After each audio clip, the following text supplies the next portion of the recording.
What's going on, guys? Welcome back to episode 71 of the Offshore Gamescast. I'm Dave. Join with me. Is Dylan Is joined it? with you? That makes it sound like I'm attached to you. No, that's conjoined. I'm joined with you. I don't like it. I don't like it. Good to have you back, Dylan. Oh, thanks for having me back onto the show.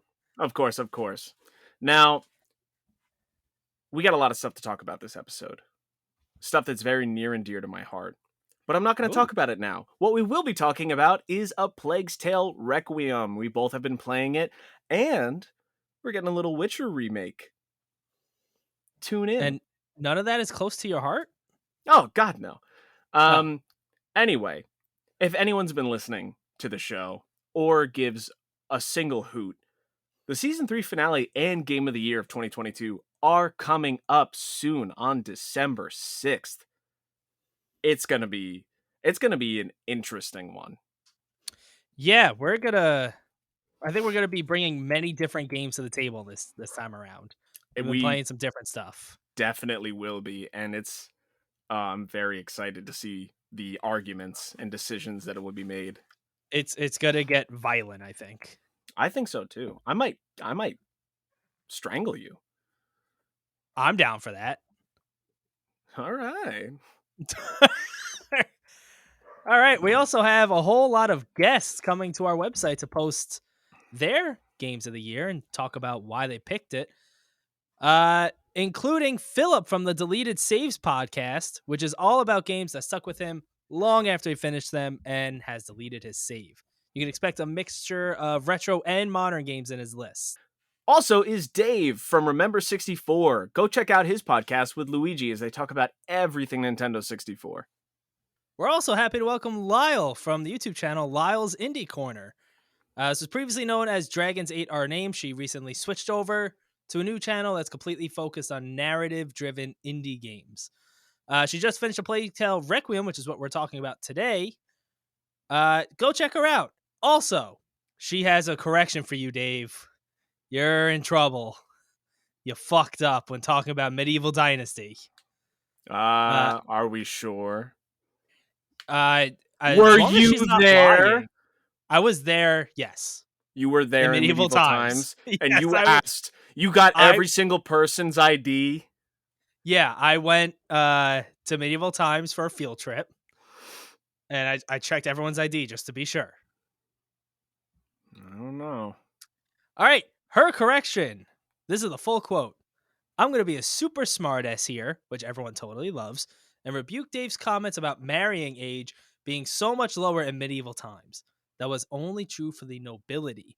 Common people tended to marry around the ages of 18 to 25, and that's true for both men and women, so the game isn't totally off here. So you're telling me only the poor people were politically correct back in the day? Does that surprise you, though? That like the rich, the elite, the nobility, those are the ones that are fucked up. Does that surprise you? So you're telling me history's repeating itself? I don't think history... I think history has just been concurrent. Doesn't repeat itself, it just keeps going the same. Slight differences. Technology, that's the difference. Right. I forgot about popcorn. Popcorn is the biggest difference. That is the biggest technology. It changes everything. Go check out Lyle's channel. And welcoming another Dave from Tales from the Backlog. Dave, usually with a guest, focuses on one game per episode where they do a deep dive focusing on the mechanics, story, music, and more. Chase, Jimmy, and Mushi. No.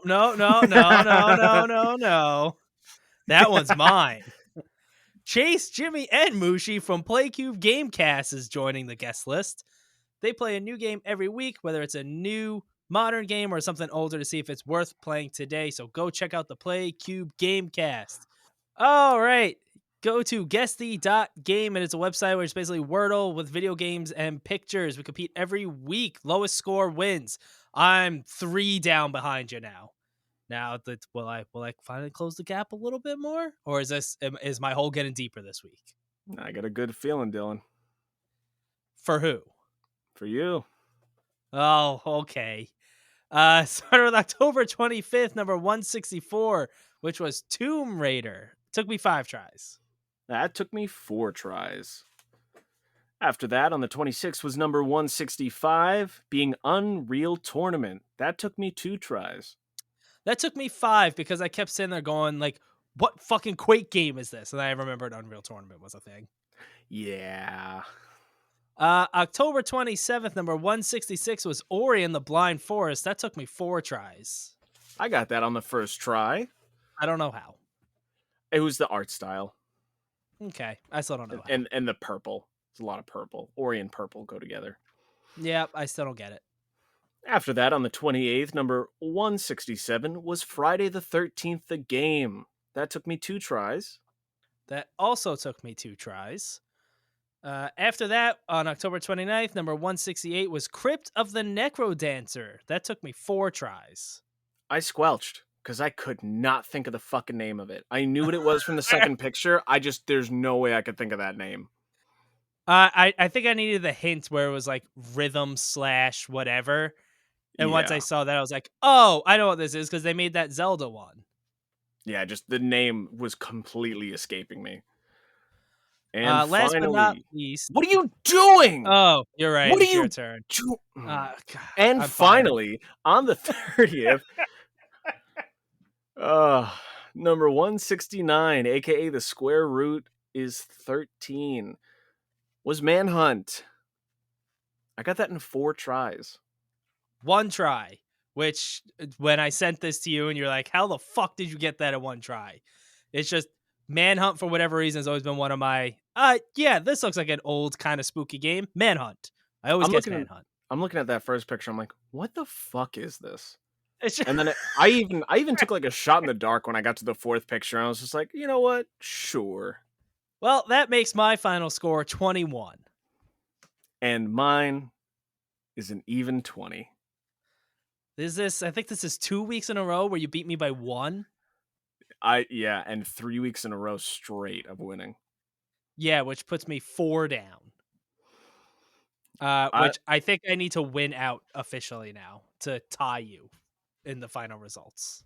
I believe in you, man. I don't believe in me. Look, you got Manhunt on the first try. I think you can. All right. But all right. Didn't help me. Hey, maybe. Yeah, exactly. Let's move on. I believe in you. All right, let's move on to the meat. I'll Plague Tale Requiem. All right, let's go. Yeah, I'll Plague Tale Requiem. We're playing it. Yeah, we're basically in the same spot. Yeah, we're the middle of chapter 3. I'm in the, without going into story spoilers, I'm sneaking around some docks right now. Mm-hmm. I am kind of like you said last week when you talked about it briefly. It is hard to really talk about the details of this game because it's just so narrative driven.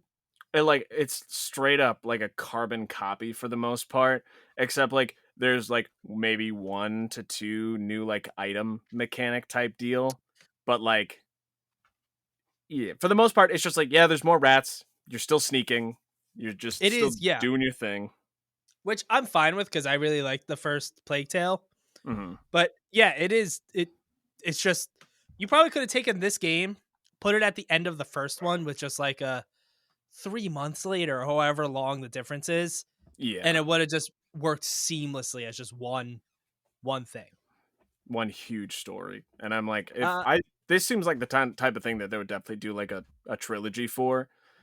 And I'm just very curious. I don't remember in the first one if this is how the skill tree worked, but A Plague Tale Requiem is doing the thing where the more you use, or depending on your style of play, like how you're actually getting through encounters, will level up that skill. So I've been doing mostly stealth so far, and my stealth skill has been the one that's really ramping up. Yeah, no, this is definitely a new feature for this game, but one that I think is really cool. Like anything like that, like back when you look at the first Borderlands game, I guess the most original version of like the badass tokens and like the badass rank was the weapon progression. So if you use pistols more often, you'll level up pistols and like you'll do more damage, or you'll get a higher fire rate because you use pistols more often. I always think stuff like that's cool. Yeah, it's a system that logically makes sense, but it's just I like it. Yeah.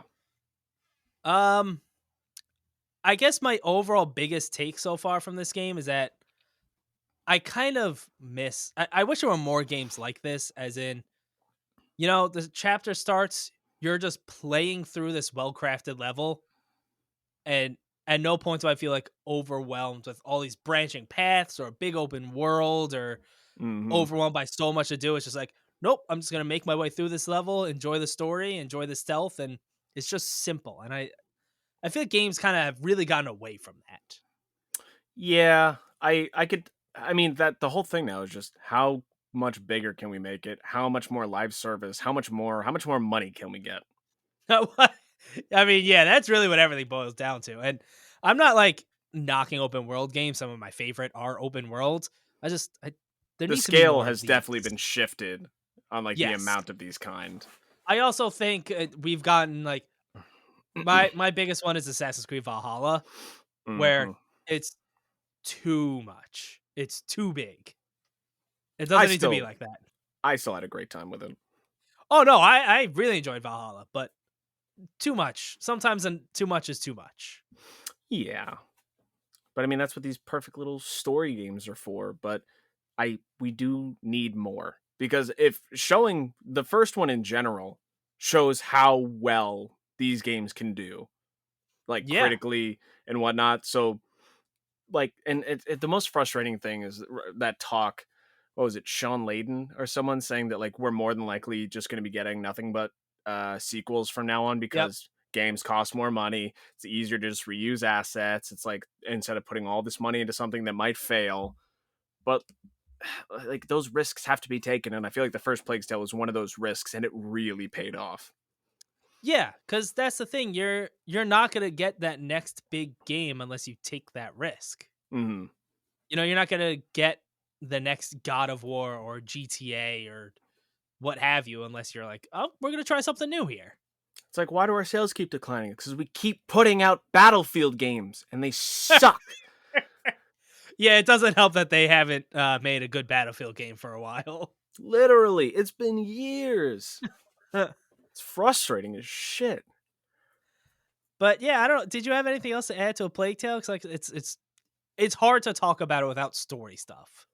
What'd you think of the one section in chapter 2 where you're sneaking around and it's this big open area and you have to find Monsieur Vaudin or whatever his name is? And I like, know exactly the area you're talking about because it's been by far the most frustrating part I of the just game. kept getting turned around I everywhere I didn't know went. where I to was, go, and there was the one fucking guy with the helmet, so you yup. can't take him out with his torch, and you Mm-hmm. don't have any way to make people lose their fire yet. So Yup. he's just and somehow, I'm sure this is programmed to the AI, but somehow that dude always managed to be where I am. He was a pain in the ass, and because of the level layout, I just kept getting turned around. I thought I'd be going the right way, and I'd wind up back at the beginning. I'm like, how? How is it Yeah, like this? it took me so long to realize, like, oh hey, there's that door over there.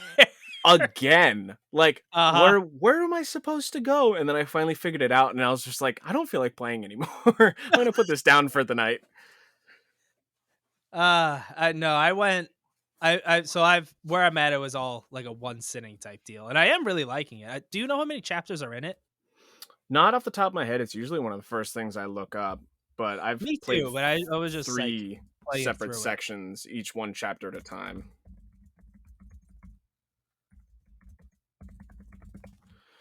There are. Oh, of course you're just gonna fuck. You're not just gonna tell me. Tell me. Tell me. Tell me. Tell me. Load. Load. Look. 17 Whoa, no. is a compelling adventure that takes place over 17 chapters, lasting players up to 15 hours, depending on how they play. 17. I feel like I haven't even huh. scratched the surface. Yeah, I feel like I've been putting a decent amount of time into each chapter too. This wasn't a small gaming session I had. Yeah, no. I mean, each one felt like it was like almost roughly 45 minutes to an hour each. Yeah. Damn, this is a big game, I guess then. Apparently. All right. All righty, righty. Okay. I was sitting here thinking, oh yeah, nice little game to hold me over for now. Yeah, right. I mean, Nope. as of right now, for me, it's one of those where it's like, yeah, I'm in the mood. Let me play a chapter. My mood and motivation when it comes to games and like even stuff I want to do in general, I feel like it's so muddied. I've been so busy as a motherfucker recently. Like, I just finding time and to sit down and be like, I have an hour. What do I want to do? And then I spend 30 minutes just like, I don't know what I want to do. And then the next 30 Yep. minutes is not long enough to do anything. So I just sit there for another 30 minutes. Yep. You're just kind of like scrolling on your phone, and then it's like, oh well, too late to do anything now. Yeah, I got to go to work soon. Like, all right. Yep. I know that feeling all too well. Another feeling that I know all too well is loading up Elden Ring and having a great time. That is, oh, what a wonderful feeling. Now, I haven't done anything drastic in terms of like story stuff or like taking anyone out. I explored around the Citadel a lot and was just kind of going through and just kind of seeing what's up. I've taken out most of the Erd Tree guys at this point. There was one that popped out at the Citadel, and he was easier than I expected. But Every time you say the Citadel, because I haven't been there yet in Elden Ring, I just think of Mass Effect. I get you. It makes sense. I'm picturing a giant tree monster jumping out, just in the middle of the Citadel. Oh, well, looks like Saren's got a new buddy. Hey, I'd be down for that crossover. Imagine. Elden Ring goes to space. So, do you know the dude when you first come out and you by like the first grace? He, what's his name? Var. He's like, oh, you are made in Oh, this. yeah. Yep. So, have you done anything with him? I don't remember. So he kind of has his whole own quest line where Yeah. he's like, I think everything is wrong. And you're like, well, you go and you do some things, Oh, and I found him outside of a church, I think. yes. And So I what? think he was saying shit like that. Yeah. Yeah, he's like, did you go and find the two fingers? And he's like, what did you think? He said something wasn't right. He goes, yes, something isn't right here. So he's like, he's the big conspiracy theorist saying like shit's Yeah. gone crazy. And after you do a few things and talk to him, he gives you some festering fingers to go and like invade other players' worlds. And you have to do that 3 times and then come back to him. Ah. I just looked up the whole quest and everything, so I wanted to get it over with. Because in order, like when you do this quest, he gives you the ability to go to, I believe it's Mogwin's palace. This like very special, another like a third big underground section, uh, Okay.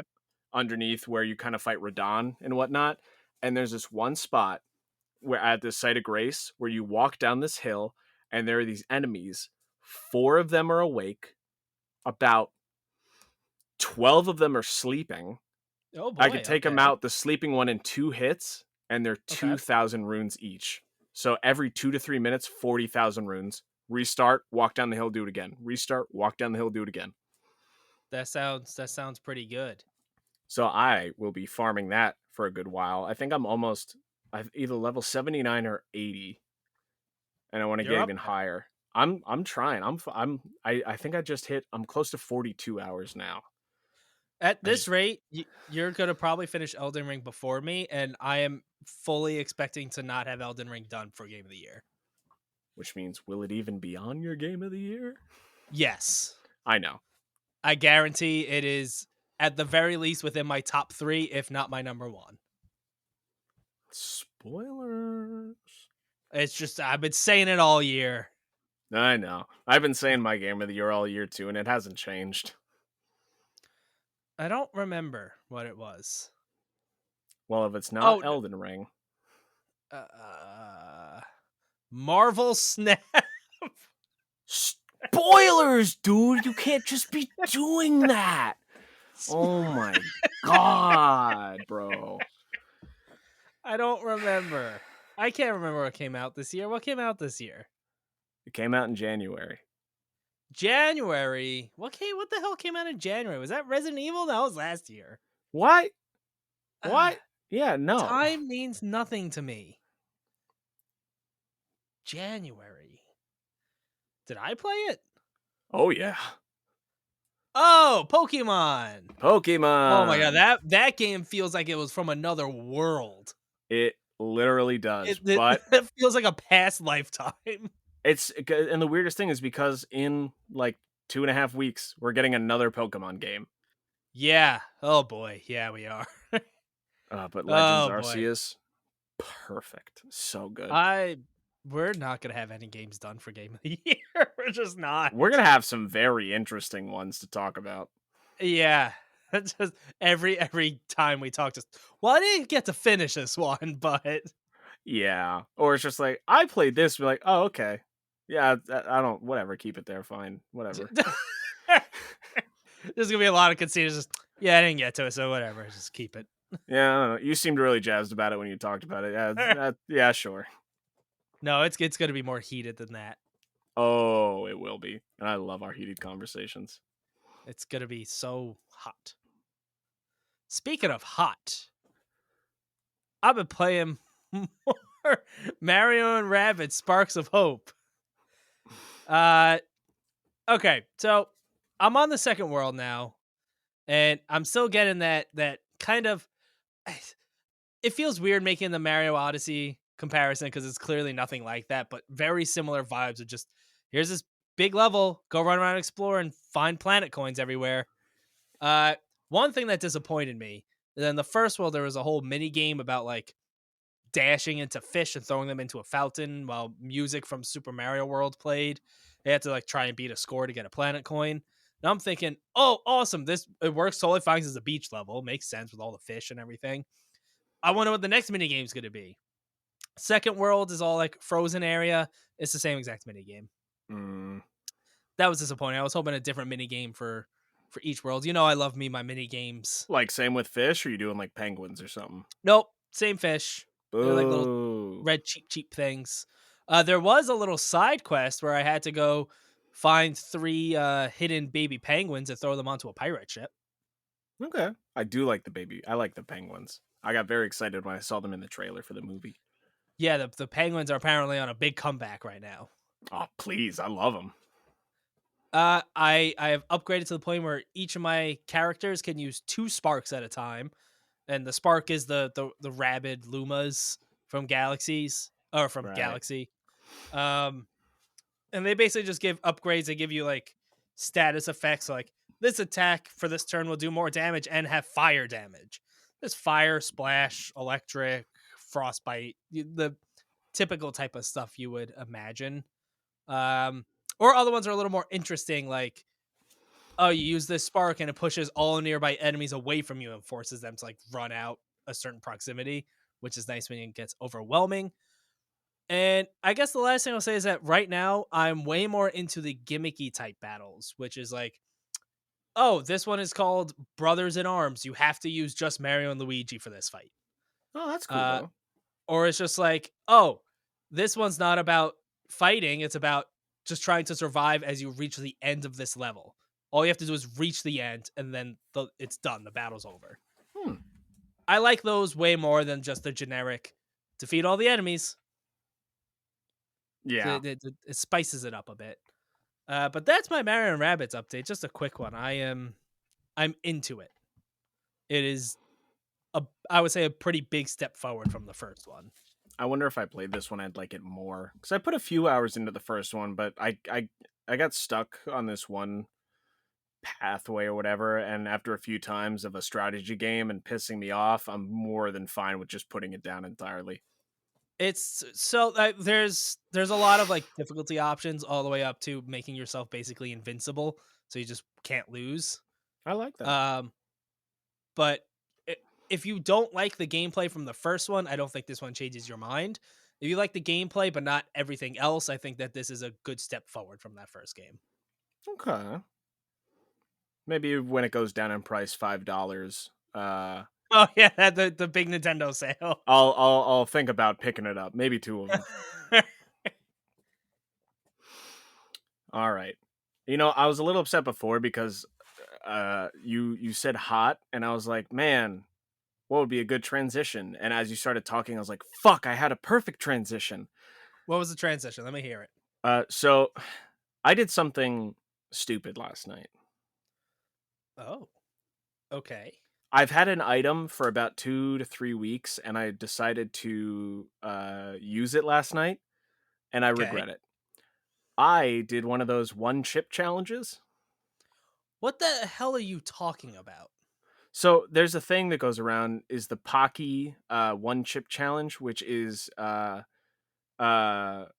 Reaper, Carolina Reaper pepper, and Scorpion pepper, which are like Okay. some of the hottest out there. And Uh-huh. oh, it hurt. Okay, when you say chip though, is it like a potato chip version with Tortilla. those? Okay, so it's like a tortilla with those chips, or I'm sorry, with those peppers in it. Yeah, like the flavoring dust speckled all over it. It was like green. It's a single chip. Okay. I spent $5 on it. Oh, yeah, that's not as bad as I thought for like an item like this. Ooh, I mean, ooh. I know it's just one chip, but It's a you're not there for the chip. no, it's a You're there challenge. for the And oh spice. god, I've grown so much to tolerate spice and enjoy it, but this, This was too far. oh my god. I wasn't crying like, but the tears running down my face, the sweat, my nose, the dripping, my tongue was on fire. Just at one point just felt like there were needles in the side of my tongue. And Mm. I had a few slices of bread. We had like no milk left, and I finished off the milk. It was like this much. It was like nothing. And I ended up just drinking so much water and just holding cold water in my mouth for like a good 20 minutes. And after about an hour, I was finally like ready to like calm. But it was awful, dude. As soon as I did it, I looked over and Emily looked at me. She goes, "You okay?" And I said, "I made a mistake. So are you gonna do it again? Never gonna do that Never. again. Nope. I have a I video. would. I want to send it to you. Ooh, I have a you video should of send me it to me. doing the entire challenge. I was literally about to say I would be willing once we have video up and running. I would be willing to do that on video. She was like, "You should upload this to the offshore YouTube channel." I said, "I don't know about that. I don't know if Dylan's cool with that." But it's like, "But it's got views, and I dyed my hair, and people can see it, and you're crying and stuff." And I'm like, "Well, I mean, it would be entertainment." No, I would be down for like a more. I don't know. What do people do? They incorporate it with like charities and stuff. Oh yeah, I'd be down for that. you do like a challenge, and it's like, "Oh, well, we're gonna get donations, and we're gonna match it, and we're gonna give them money, and we're gonna play some games, I and would be. we're gonna get drunk and play Dark Souls and Mario Kart." We have we're kind of going inside baseball talk here, but you know the stream I've wanted to do for a while now, so I Yeah. would be I would be down for this to be like a a, a milestone when a certain number is hit or something. Oh yeah. I mean, there's a whole bunch of fun things that we can do. All right, that's enough inside baseball. We're just teasing stuff at this point. We are. Let me get into the real meat of the episode here. You mean it Uh wasn't a Plague Tale that was in our title no, no, for no. the episode? You see, I was a little upset because you chose that for the title because it's definitely not the meat. It's more of the Well, it's potatoes. we both played it though. Yeah, but I talked about it last week. We talk about everything every week. I know. But look, I have been playing Marvel Snap, and Starring Nick Fury. I can't stop playing Marvel Snap. In between breaks, I play Marvel Snap on the pod. Before bed, I play Marvel Snap. I checked my screen time, and roughly in the past week or so, I've probably put about 20 hours or more into Marvel Snap. Game of the year. I don't get it. Like, when it comes to mobile games and me, I download them, I play them for 5 minutes, and I uninstall them. This is like an Apex sort of situation where it hooked me. And like I was saying before, You're in. you go on TikTok and you see the Marvel Snap ads, and it's the only game ads with the comments that say, this game's actually pretty good. I like this game a lot. It snaps, it slaps, it's good. Snaps and slaps. It slaps and snaps. It's a collectible Does it card at game. any point, like when you put down a card, does it like do the Nintendo Switch, they always have like their Yeah, no. click, does it You like know what they snap do? at any point? All right, let me explain how it works. When you start, it's you versus another human player. Okay. There are 6 rounds total, and every round you get 1 energy. So round 1, 1 energy. Round 2, 2 energy. It goes up for each round up until round 6, where you get 6 energy. each of your cards has a blue symbol, which is how much energy it costs to play it, and Mm-hmm. a red sort of orange symbol, which is how much like power that card has. What you're trying to do is, out of the 3 locations that you can place cards, either claim at least 2 of them with the highest point total for you, or if there's some sort of tie, whoever has the most points overall wins. But if you get 2 locations, you are like, you won. That's what really matters. Okay. So as you play, there are 3 total locations, and it starts from left to right, where you can't see what they are until their turn comes up. So turn 1, you find out what the location and its gimmick is for the left side. When turn 2 comes around, you get the middle. Turn 3 comes around, you get the right. After that, they're all Oh, like, you know what happens there. Like, it's either when you play a card here, it fills up this whole area with that same card, or plus 5 energy this turn, or cards here get -1 power every turn. you see, I was thinking there's just 3 spots you can play a card. Because I was thinking like, oh, okay, so the strategy must be to, oh, I'm gonna completely just concede one spot and just play in these 2 spots to try and capture them.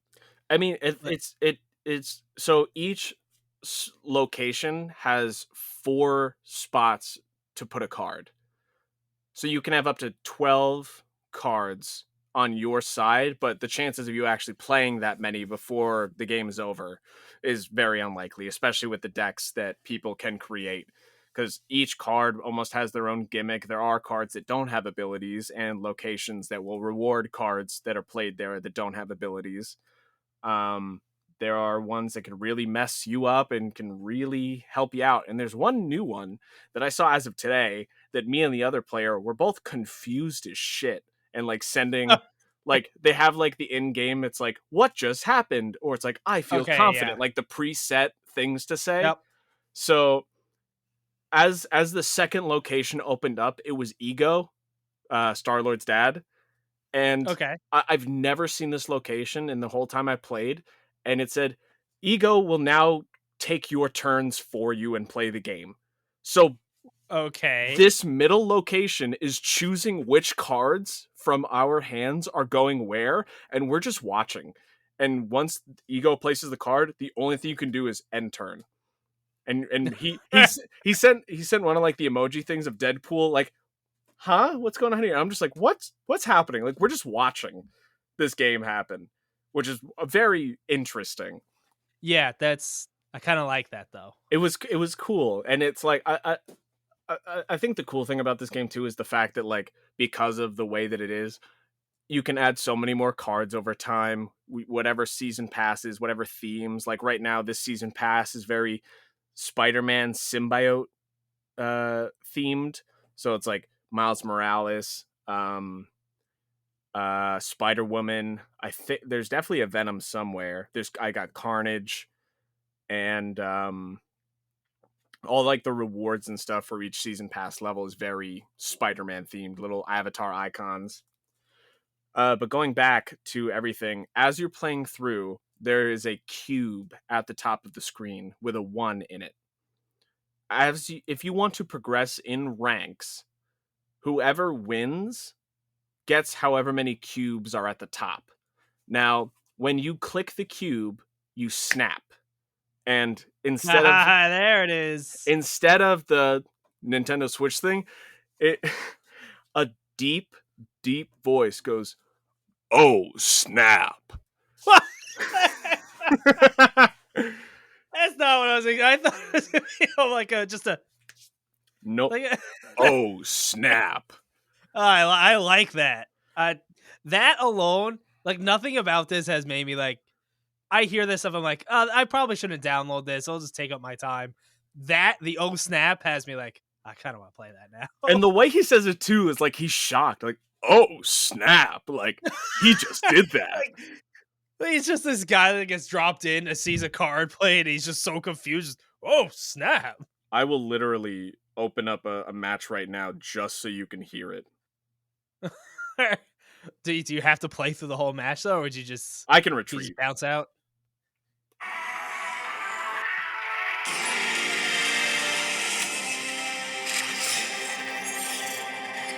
Is this just the intro to the game? Wait for it. Oh, snap! Oh, I like it. snap!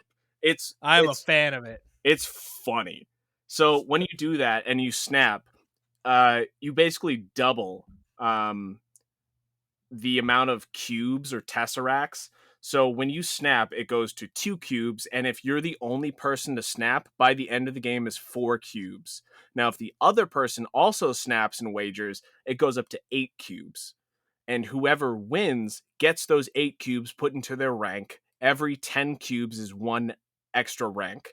If you lose, Oh boy. and Okay. and it was set to 8 cubes, you lose 8 cubes and could go down a rank.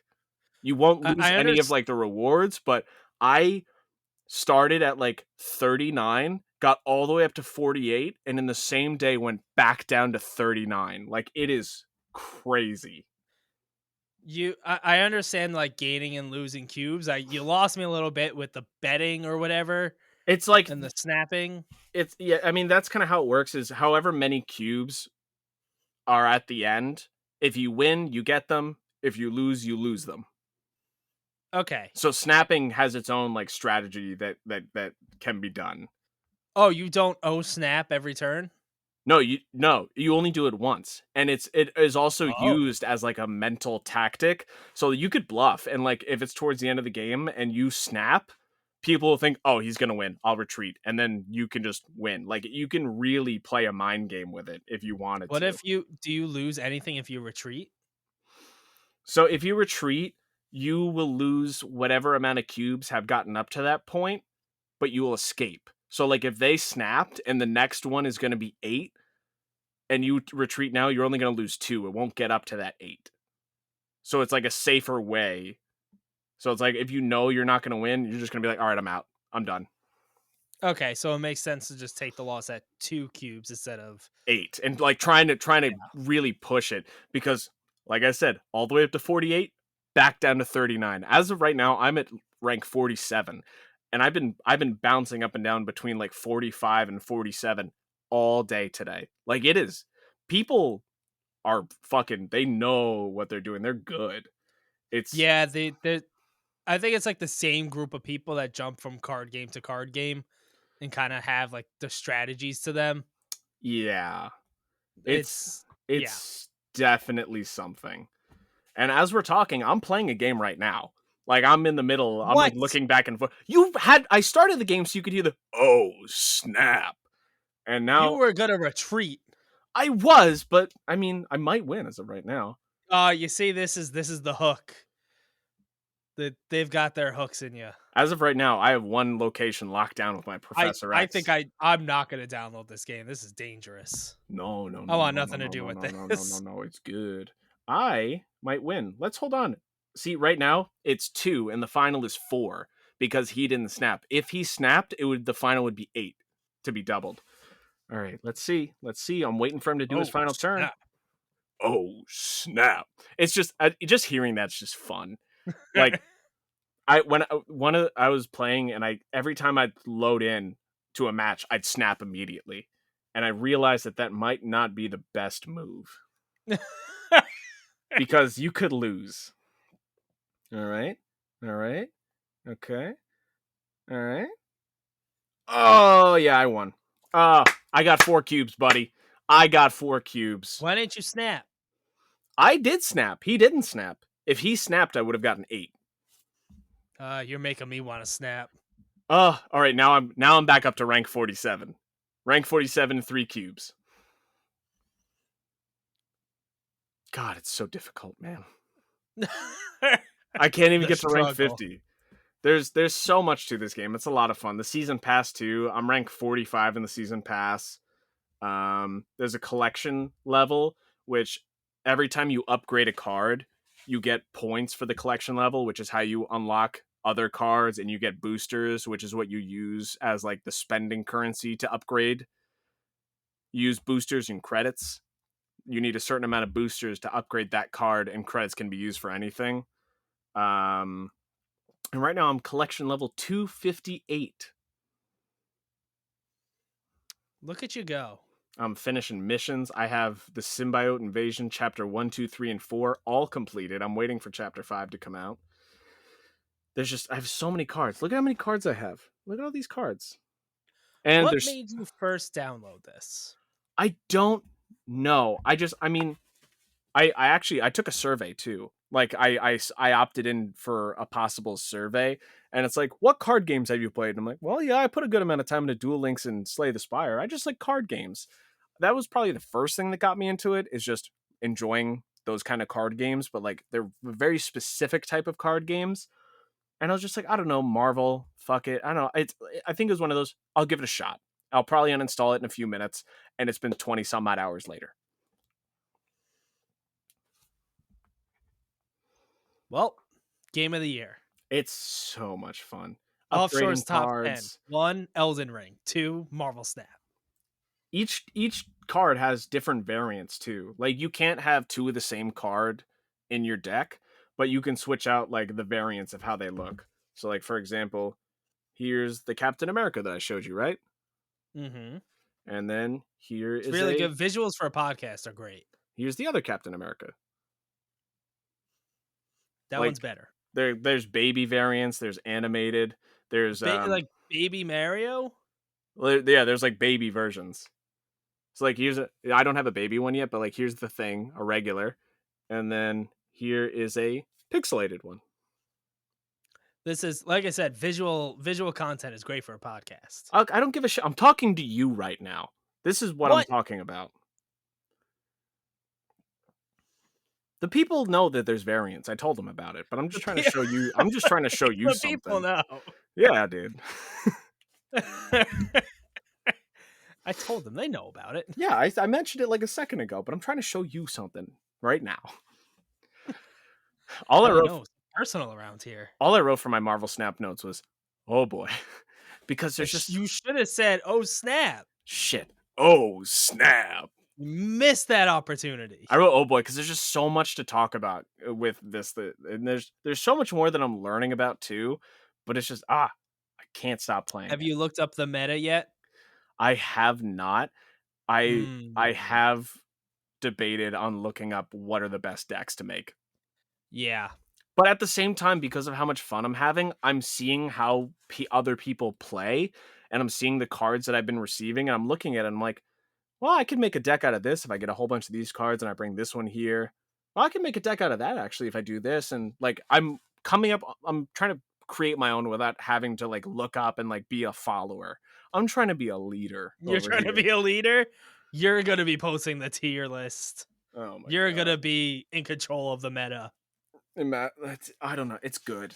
I wish I jumped in sooner had I have known how addicting it was. I recommend you try it. Snap. You can you can uninstall it in 10 minutes, but if you try it and just listen to "Oh snap," you'll be hooked. Here's the thing. I think I would enjoy this game, and that's why I don't want to download it.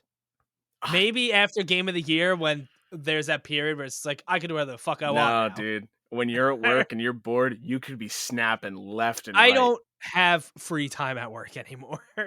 Dude, I will be in the middle of a transaction, and when I see an opportunity and I'm also in the middle of a game, I'll walk away, make a move, and come back and be like, "Do you want a bag?" Like they're in the middle of entering their card info, and I'm just like, "Well, if I put him on the left, I could probably, you know what, end turn." And doing my homework at the same time. I'm like, let me Marvel Snap. All right, let me do some homework. Oh, customer, Marvel Snap. All right, the answer is C. Oh snap! Oh snap! It's you just start handing in your homework, and it just all says "Oh snap" for the answers. I'll be like, play me on Marvel Snap. I dare you. If I win, I pass. There is no go up against somebody like in a friends list, because you could just like cheese and like get ranks and stuff. Sense. Yeah. But that also it's so competitive feeling. Like it's so competitive feeling. And you're out here building the meta. Oh. Do you want to know what my deck is right now? Oh God, here we go. You want to hear my deck? I'll tell you. It's Iron Man, All right. Deadpool, No. She-Hulk. I got Sunspot, Nightcrawler, That's not Uatu. real. Nightcrawler? No, Sunspot. I showed you Sunspot earlier. I don't remember Sunspot. I said, look, I think Sunspot's my favorite because he's cool looking. Oh, yeah. Sunspot, that's a shitty name. So we got Sunspot, Nightcrawler, Uatu the Watcher, Scorpion, Mr. Fantastic, Captain America, Vulture. I could probably get rid of Vulture. Hulkbuster, which is more of like an equip card. When you play Hulkbuster, it equips itself to another card, so it doesn't take up a space but gives them the power. I got Miles Morales, Iron Man, Professor X, and Claw. Every single one of those names ranges from okay to awesome, except Sunspot. Fuck you. Sunspot's dope. Sunspot is a terrible name. I love Uatu. He's so useful. Uatu's special ability is if you draw him on the first turn or as soon as he's in your hand, you can see what the other locations are before they're revealed. That feels OP. He is a one. He has 2 power and he costs 1, and most people can have him. Building the tier list. You are the meta. I'm just saying he's just really good to have. A lot of people like playing with certain. I've been seeing a lot of Squirrel Girl. I don't really care for her, and a lot of Khazar. Squirrel Girl is also not that great of a name. No, that's through Give the me AT&T something girl more who's gonna than play. animal, and then gender. Yeah, her special ability is she adds a one power squirrel to each other location. So when you play 1 card, you're technically playing 3. That's fine. Just change up the name. God, I fucking love this game. All right. How long have I been talking about Marvel Snap? It's been a good Too minute. long. We're moving on to news. So much snap. Oh, news. Oh, snooze. All right. As mentioned earlier, the Witcher remake has been announced. Now, so this was... I do want to say I am semi-excited for this because I bought the original Witcher on Steam, and not only did I not have I had no idea even how to play it. Its controls are all over the place compared to 2. 2, like, 1 is they made The Witcher for PC. Okay. The Witcher 2 was like, all right, let's broaden it. It's a console game. It's just almost like every other RPG. Right. But the first one, I'm like, I have no idea what to do. I don't even know how to move. Like, what am I doing? So if they are remaking it and making it more friendly in that way, I'm excited for that. I mean, I would imagine that they are. Mm-hmm. You remember when CD Projekt Red was all like, hey, here are all these code names of all the games we're working on. Yeah. So this is Canis Majoris. That's what this is. The Witcher remake. Canis Majoris stand for? I don't know. It's a star? It's a star. It's a red. Right, well, this star was the Witcher remake. It is being made in Unreal Engine 5. It is being made with the studio Fool's Theory, which is typically a support studio. What? I tried to write Canis Majoris mean. Like, what does it mean? And I wrote men. What does that even mean? Men from the star Canis Majoris? Well, all I got was just pictures of dudes in t-shirts with the constellation of Canis Majoris. It means greater dog. Greater dog. I was gonna say dog. Mm-hmm. It's gonna be a long while before we really get more details on it. This is very early. But this actually, little side tangent. Did you see the shit with the Netflix show? Yeah, I think I've seen the first episode of The Witcher. I'm not the biggest fan, and I want to give it a shot again. But oh my god, what a way to ruin it! Okay, so I went to see Black Adam recently, and there's the end credit scene. Spoilers. Who cares? It's DC. They don't know what the fuck they're doing. Henry Cavill's back as Superman officially in the post credit scene of Black Adam. Yeah. And because of that, he's given up the Witcher role. Yep. And so I think he's good as the Witcher. he's definitely like he's got the angry masculine like resting bitch face. Like he pulls it off well. And also Yes. Henry Cavill as a gamer himself, he builds his own PCs. Why would you want to give that up? In a way, like I schedule it better, but it's going to Liam Hemsworth. Yep. Like, is this when I look at Henry Cavill, I'm like, all right, that's Geralt. When I look at Liam Hemsworth as Geralt, I'm like, that's just Siri. Like, it doesn't nothing work. against Liam Hemsworth. I think he's fine. Like it's I don't think he's a bad actor or anything. But this is as someone who's watched both seasons and really likes the show. And I know people that read the books, they hate the show because of how much it deviates, but that's every show and movie in existence. This feels like the kind of thing where if you were to take Robert Downey Jr. out of Iron Man and put in like Gilbert Gottfried, which again, nothing against Gilbert Gottfried, but that's what it feels like. Yeah, it's Henry Cavill was just perfect for the role, and now knowing that season 3 is his last season, and also aside from Henry Cavill leaving The Witcher, which I think he's perfect for. Aside from that, I hate when any show, especially with a main character, if it's like a side character, it could be whatever. But when a show or like the next movie and one of the main actors just gets recasted, it just doesn't work anymore.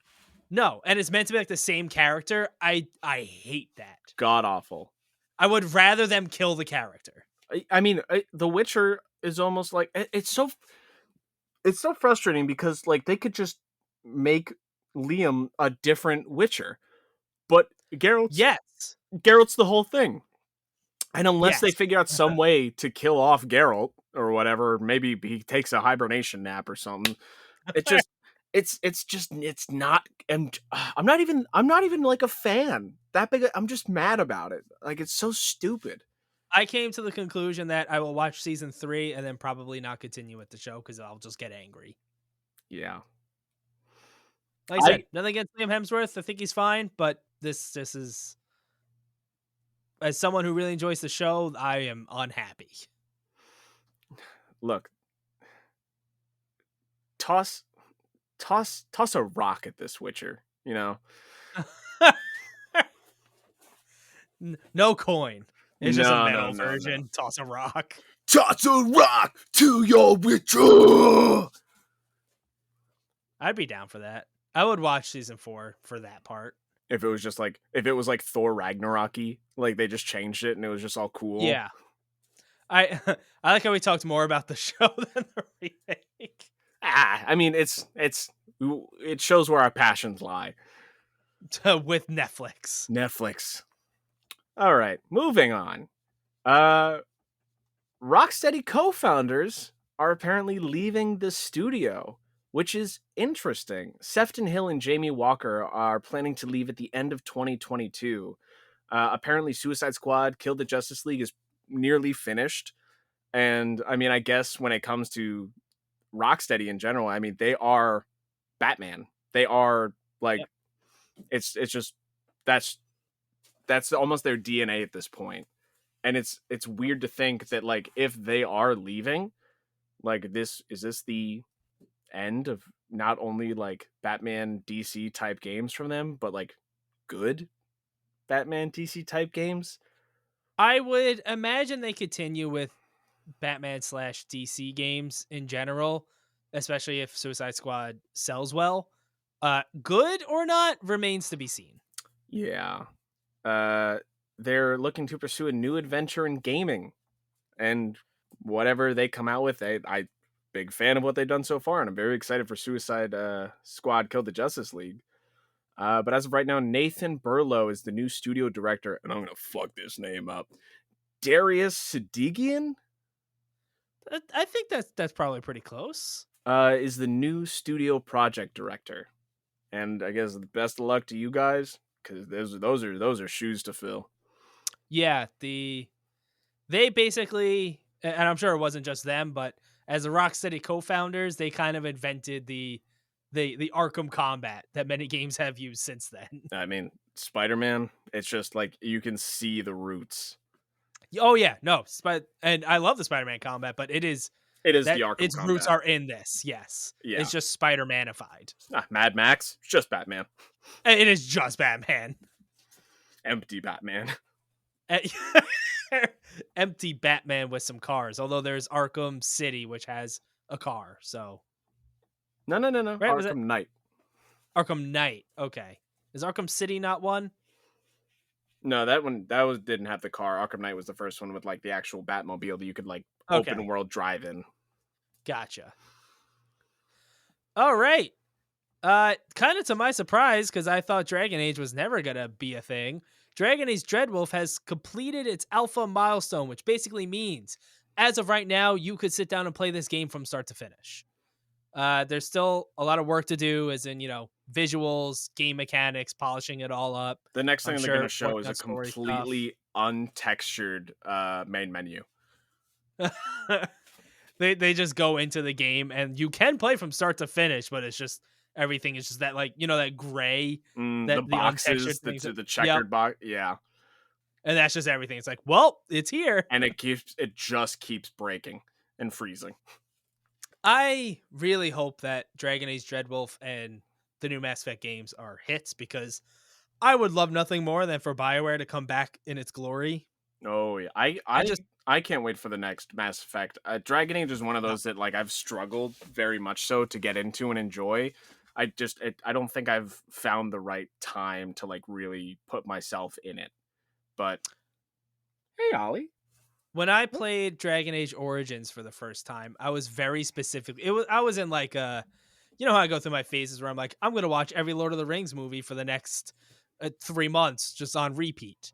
I was in that phase. I was like, I need just a fantasy RPG. Then I played Origins for the first time, and I absolutely loved it. But I was in that headspace. right? And Inquisition, I thought was fine. It's an okay game. Yeah, I got stuck in the hinterlands like everyone else did, and then I got bored and I didn't know what to do, and it seemed too open, and I was like, I'm done. Yeah, it's okay.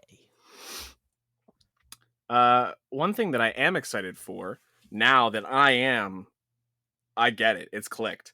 Wolong Fallen. Fuck me. Wolong Final Fantasy Dynasty 7. Wolong Remake. Final Fantasy Dynasty Warriors Retribution 9. Nice. Wolong Fallen Dynasty has a release date of March 3rd, 2023. And even before all the Souls games clicking, I still try them. I still want to get into them. But even before that, this game looked awesome. Yeah, I'm excited for this. And now it is just added to the... We're in it now. It's kind of started, and it's just kind of never ending for the next like 6-ish months or so. I don't have the money. I hope this job Or interview goes time. well. You'll be a rich man by the end of the year. Well, if this job interview goes well, my time is going to get better because I'll work it around there. I won't have to close. I'll just be in the mornings and things will be good, and I can play video games and play Marvel Snap. You're talking about all this free time, but really just be spent sitting there playing Marvel Snap. Well, I was sitting in bed the other night. I was like, I wanted to play something before I went to bed, and Emily's like, you're just going to be playing Marvel Snap. I'm like, no, I'll play something. Was it just Marvel Snap? I think I started chapter 3 of Plague's Tale, got like a few minutes in, and I was like, and I played more Marvel Snap.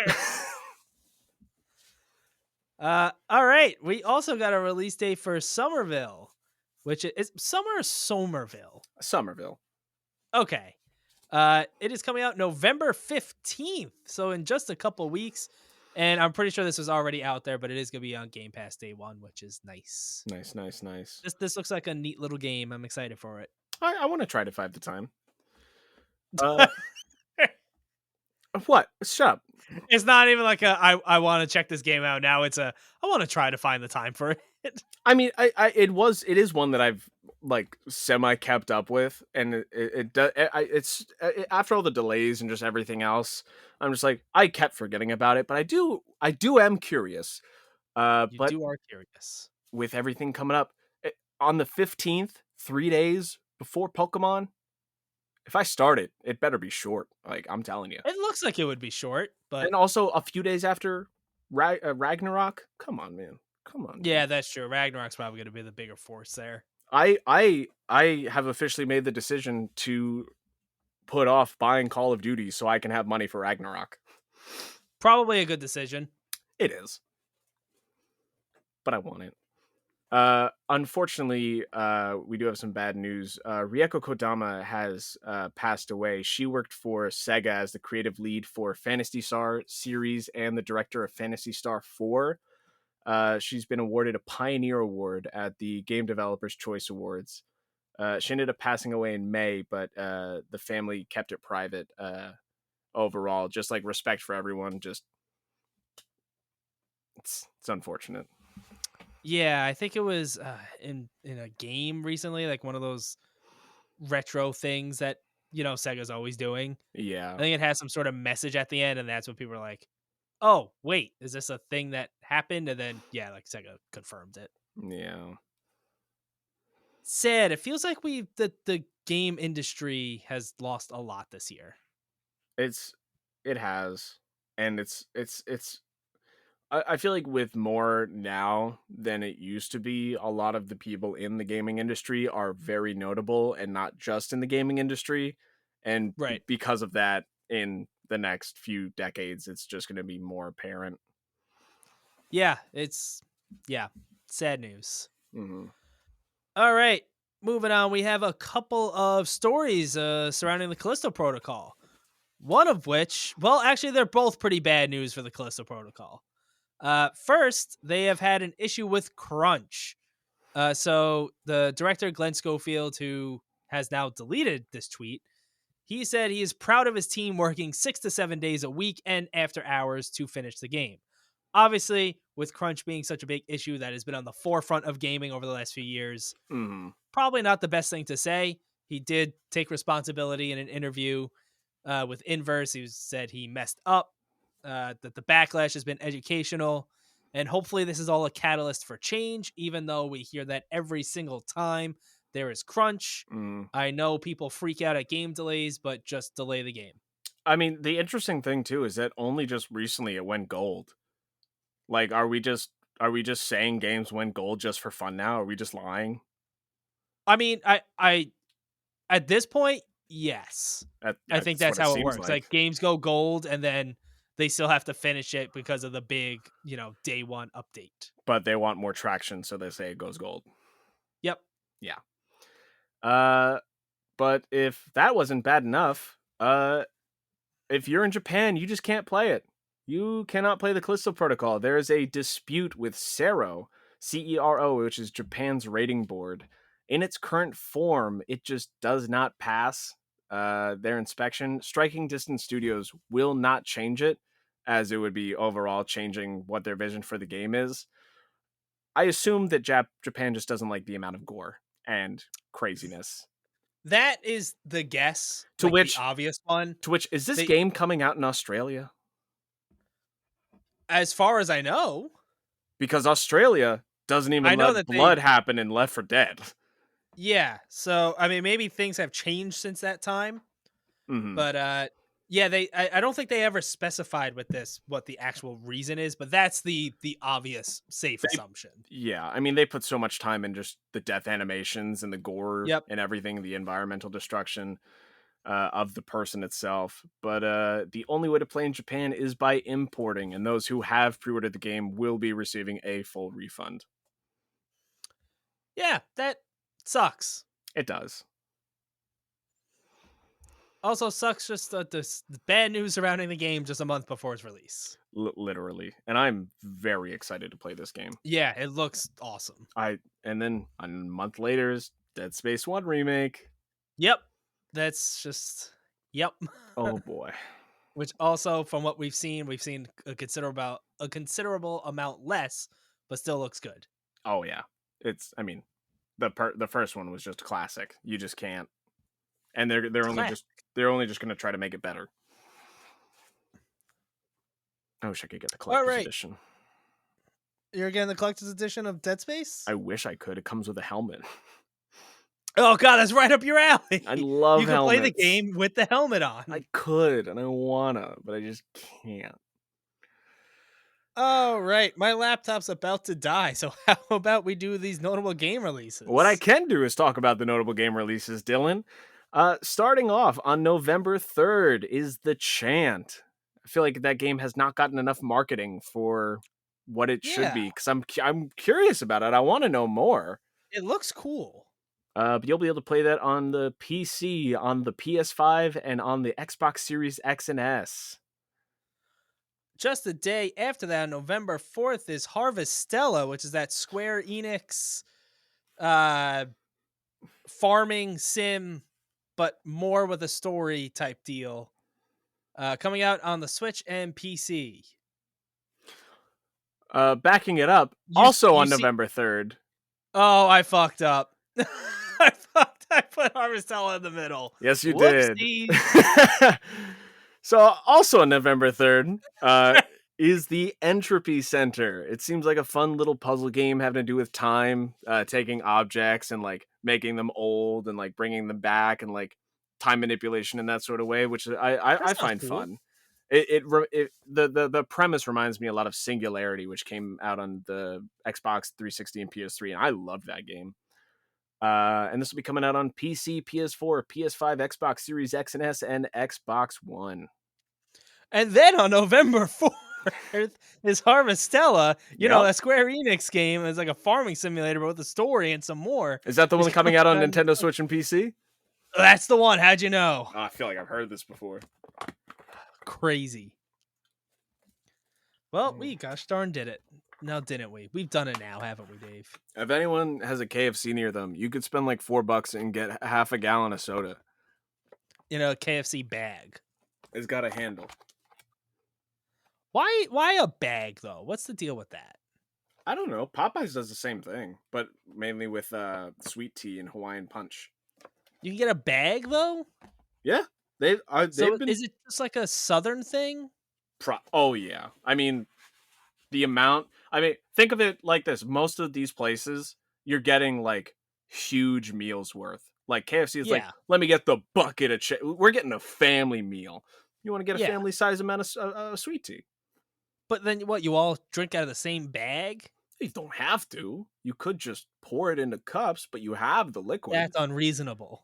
Me, I just wanted to drink all the Sweet Lightning myself, so I just finished it. I got it yesterday. Sweet Lightning, that's a Mountain Dew thing? Yeah, only at KFC. It is peach and honey flavor. You probably did you drink that whole thing today? No, I got it yesterday. Okay, so I was going to say that's so much caffeine. I've had a Monster today. I think I had a Reign yesterday. I've had a lot of caffeine. This bottle has 91 milligrams of caffeine. Just a bottle of Mountain Dew. How many? Regular old bottle. How many milliliters? How many fluid ounces? Is that 16.9? It is 20 fluid ounces. 20? Yeah. Well, this bag alone over the past 2 days has been about 1,200 calories. Okay, do you know how many fluid ounces is in that bag? It's half a gallon. Do you know how many fluid ounces are in half a gallon? How many fluid ounces are in half a gallon? No, no. Come on, no, hold on, wait. Come on. 64. Okay, that bag has approximately 300 something milligrams caffeine. I feel like it's just not right. I went to Big Y and I weighed it on the scanner checkout, and it was over. Big Y? Yeah, it's a supermarket. You got a bag of KFC stuff at the supermarket? No, I brought it into the